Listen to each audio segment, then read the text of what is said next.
Lepas yung goal. Kaya katrik yung goal. Nakatulog ba step goal yang kajising kero Balang umlyngsha.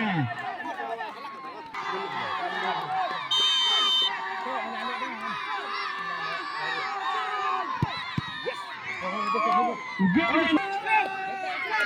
Nagpilihan yang kajising kero Balang Lakadong. Umanya uyang goal. Resisten goal yang kajising kero Balang umlyngsha.